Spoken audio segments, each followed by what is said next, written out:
নিরাপত্তা নিশ্চিত করা সরকারের দায়িত্ব ছিল। কিন্তু অত্যন্ত দুঃখের বিষয় হচ্ছে সরকার দায়িত্ব আসার পর তারা বিশেষ করে নিরাপত্তার ক্ষেত্রে ন্যূনতম মানুষের যে চাহিদা ছিল সেটা পূরণ করতে ব্যর্থ হয়েছে। আমরা বিগত দিনে দেখেছি কোথাও হত্যাকাণ্ডের শিকার হইলে কিংবা রাষ্ট্রীয় নিরাপত্তাজনিত কোনো দুর্ঘটনা ঘটলে সরকার তাৎক্ষণিক কোনো ব্যবস্থা নিতে পারেনি। বিশেষ করে গত আগস্টে 29শে আগস্ট আপনারা জেনে থাকবেন গণ অধিকার পরিষদের সংগ্রামী সভাপতি এবং ডাকসুর সাবেক বিপি জনাব নুরুল হক নুরের ওপর যে নির্মমভাবে হামলা করা হয়েছে, সেই হামলার এতদিন হওয়ার পরও সরকার প্রয়োজনীয় কোনো ধরনের ব্যবস্থা নিতে পারেনি। তারই ধারাবাহিকতায় গণ অভ্যুত্থানের সংগ্রামী নেতা উসমান হাদির উপর যে নির্মমভাবে হামলা করা হয়েছে, যিনি এখন হসপিটালে মৃত্যুর সাথে পাঞ্জা লড়ছে, তার যে এই ঘটনা সেটা কিন্তু সরকার বিচারহীনতার কারণে এই ঘটনা ঘটেছে। এর দায় অবশ্যই সরকারকে নিতে হবে। বিশেষ করে আমরা দেখেছি এই সরকারের একজন স্বরাষ্ট্র উপদেষ্টা আছে যার ন্যূনতম কোনো কমন সেন্স নাই, দায়িত্বহীন কোনো, সে তো বক্তব্য দিতেই পারে না। তার যে কার্যক্রম সেই কার্যক্রমে সেই পালন করতে পারছে না।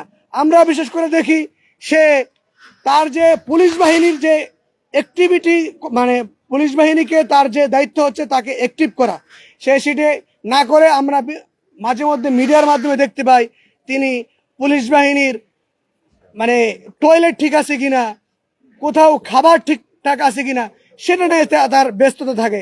তার কাজ ছিল মানুষের নিরাপত্তা নিশ্চিত করা। তিনি সেটা নিশ্চিত করতে না পেরে সে ওই দিন দেখলাম আলু নিয়ে সে বক্তব্য দিচ্ছে। তার কাজ কি আলুর দাম ঠিক করা নাকি মানুষের নিরাপত্তা নিশ্চিত করা? এই স্বরাষ্ট্র উপদেষ্টাকে যদি এখান থেকে অপসারণ না করে গুরুত্বপূর্ণ কোনো ব্যক্তিকে, যে দায়িত্ব সম্পন্ন কাউকে যদি বসানো না হয়, তাহলে আমি মনে করি আগামীর যে নির্বাচন সেই নির্বাচন করা সম্ভব হবে না এবং মানুষের নিরাপত্তা নিশ্চিত করা সম্ভব হবে না। তো আমি এখানে আমাদের যে দায়িত্বশীল যারা উপস্থিত আছেন তারা বক্তব্য দিবেন। এ পর্যায়ে আপনাদের সামনে বক্তব্য নিয়ে আসবেন ছাত্র অধিকার পরিষদের কেন্দ্রীয় যুগ্ম সাধারণ সম্পাদক রাকিবুল ইসলাম।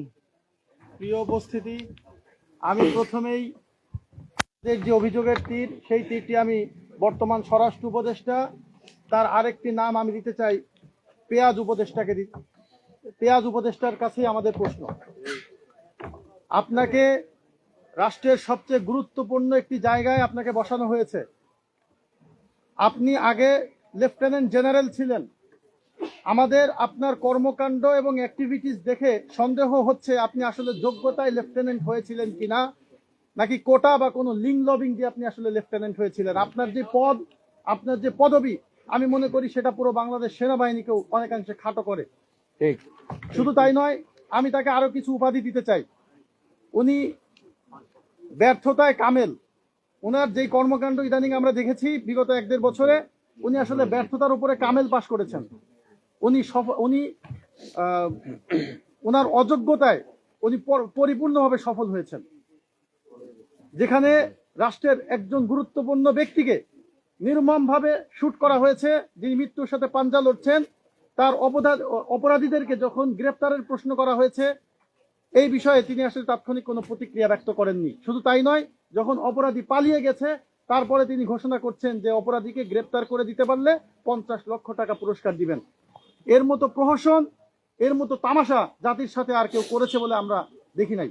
আমরা বলতে চাই, আপনি ইতিমধ্যে আপনার ব্যর্থতার 16 কলা পূর্ণ করেছেন।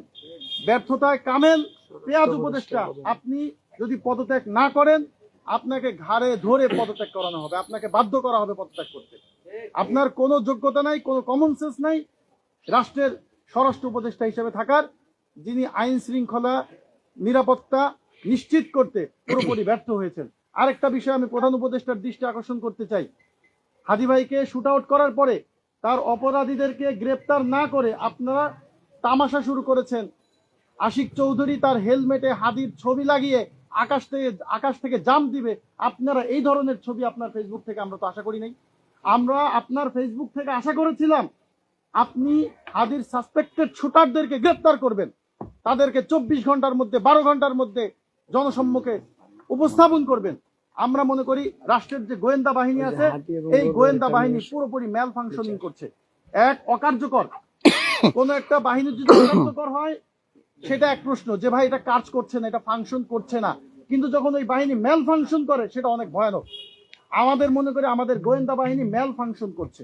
যদি অকার্যকর হতো তাহলে হয়তো আমরা অনেক কিছু জানতে পারতাম না, হাদিকে আমরা নিজেরাই জনগণ গ্রেপ্তার করতে পারতো। কিন্তু যখন ম্যাল ফাংশন করছে, অর্থাৎ রাষ্ট্রীয় গোয়েন্দা সংস্থার প্রত্যক্ষ মদদে তাদেরকে দেশ থেকে বিতাড়িত করতে, দেশ থেকে পালিয়ে যেতে সাহায্য করা হচ্ছে, তখন আমরা আমাদের সার্বভৌমত্ব, স্বাধীনতা, নিরাপত্তা এবং সার্বিক বিষয়ে অবশ্যই শঙ্কিত এবং উদ্বেগজনক অবস্থায়